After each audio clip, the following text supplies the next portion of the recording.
wabarakatuh. Waalaikumsalam warahmatullahi wabarakatuh.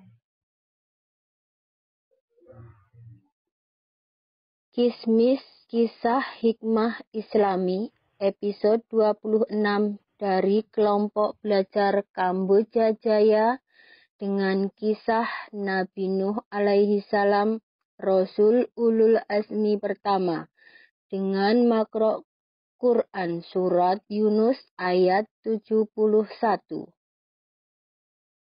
A'udzu billahi minasy syaithanir rajim. Bismillahirrahmanirrahim. Watlu alaihim naba' Nuh إذ قال لقومه يا قوم إن كان كبر عليكم مقامي وتذكيري بآيات الله فعلى الله توكلت فأجمعوا أمركم وشركاءكم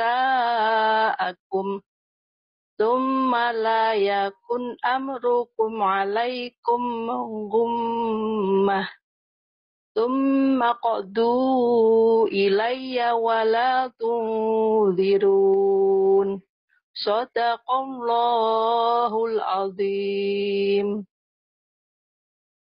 Yang artinya, dan bacakanlah kepada mereka berita penting tentang Nuh di waktu dia berkata kepada kaumnya, "Hai kaumku, jika terasa berat bagimu tinggal bersamaku dan peringatanku kepadamu dengan ayat-ayat Allah, maka kepada Allah lah aku bertawakal.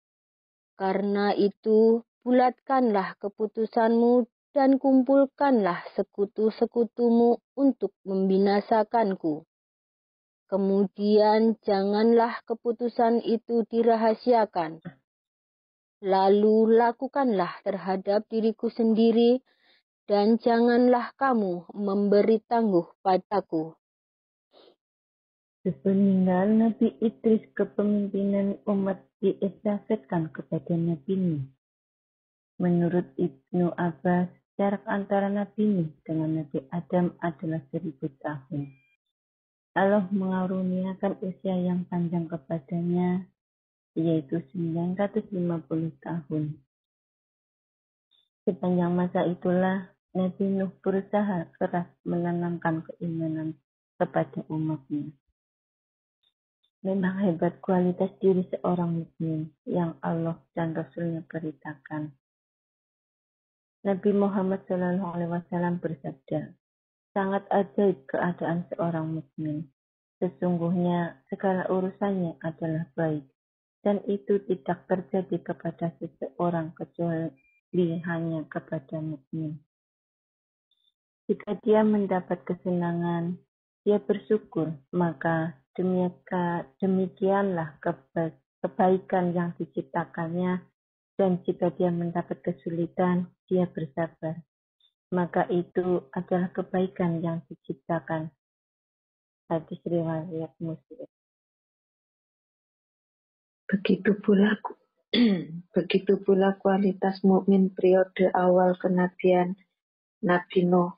Mereka mensyukuri dengan sikap syukur terbaiknya limpahan rezeki yang Allah berikan, sekecil apapun itu, serta bersabar atas kesempitan yang menghimpitnya dengan harapan menjadi media peningkatan kualitas dirinya.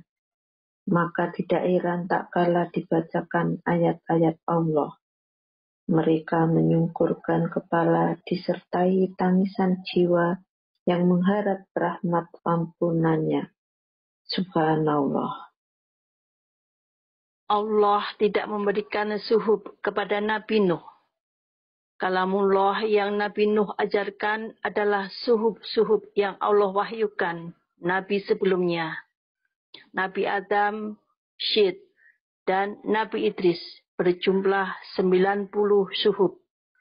Bermodal suhub-suhub itu, Nabi Nuh membangun masyarakat baldatun thayyibatun wa rabbun ghafur, yaitu masyarakat yang baik dan diampuni Allah. 4 bidang ilmu yang dahulu diajarkan Nabi Idris, matematika, jahit-menjahit, tulis-menulis, dan astronomi, berkembang pesat.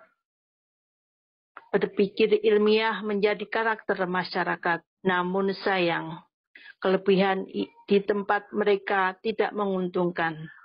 Mereka memakainya bukan untuk memahami wahyu, namun mengkritisinya. Wahyu pun mereka tanyakan, benarkah? Aku tidak mengerti begitu. Bagaimana selanjutnya? Dan berbagai pertanyaan lainnya. Pola pandang wahyu telah bergeser dengan pola pandang ilmiah. Mereka tidak mau mengedepankan, bahkan menjalankan wahyu seandainya tidak belum memahami logikanya.